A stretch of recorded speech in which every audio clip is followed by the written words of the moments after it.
নরসিংদীতে ক্রমেই জনপ্রিয় হয়ে উঠছে টার্কি মুরগি পালন। কম খরচে বেশি লাভ হওয়ায় জেলায় বাড়ছে খামারের সংখ্যা। নরসিংদী প্রতিনিধি বদরুল আমিন চৌধুরীর রিপোর্ট। বছর 8 আগে শখের বসে একজোড়া টার্কি মুরগি কেনেন পলাশ উপজেলার পাইকশা গ্রামের জাভেদ হোসেন। বর্তমানে তার ব্যক্তিগত ও পারিবারিক খামারে এ জাতের মুরগির সংখ্যা 3 শতাধিক। অন্যান্য মুরগির চাইতে খরচও কম। এগুলা ঘাস টাস লতা পাতা এগুলা দিয়া পালা যায় অতি সহজেই, এবং বাড়ির আঙিনায় টাঙিনায় যে কোনো জায়গায় ছাইড়া দেওয়া যায়। এই মুরগি পালনে খরচ কম আর রোগবালাইও হয় না বললেই চলে। বিপরীতে দাম পাওয়া যায় ভালো। একদিনের এক জোড়া বাচ্চা বিক্রি হচ্ছে 1400 টাকায়, আর 5-6 মাসের পূর্ণবয়স্ক টার্কির জোড়া 8 থেকে 10,000 টাকা।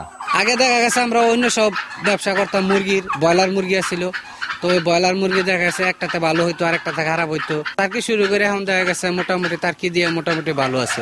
লাভজনক হওয়ায় টার্কি পালনে আগ্রহী হয়ে উঠেছেন অনেক বেকার এবং গৃহিণী। যখন লালন পালন শুরু করলাম তখন দেখলাম যে না, এতে প্রফিট খুব ভালোই হয়, আমার সংসার খুব ভালোভাবে চলে। 6 মাসের ভিতরে আমার বাচ্চাগুলি কোনো ডিস্টার্ব হয়েছে না, কোনো সমস্যা হয়েছে না। আগে আর কত দিয়ে আছে অনেক আবার আসছি নিতাম।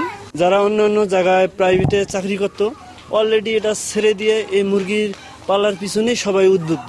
প্রাণী সম্পদ বিভাগ জানিয়েছে এ জাতের মুরগির খামার সম্প্রসারণে উদ্যোক্তাদের প্রতিনিয়ত দেয়া হচ্ছে পরামর্শ।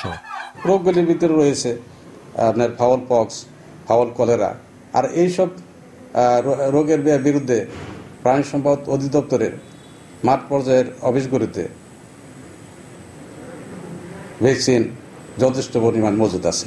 সরকারি সহযোগিতা পেলে টার্কি মুরগির খামার স্থাপনের মাধ্যমে প্রচুর কর্মসংস্থান সৃষ্টি সম্ভব বলে মনে করেন সংশ্লিষ্টরা। বদরুল আমিন চৌধুরী, মাছরাঙা সংবাদ, নরসিংদী।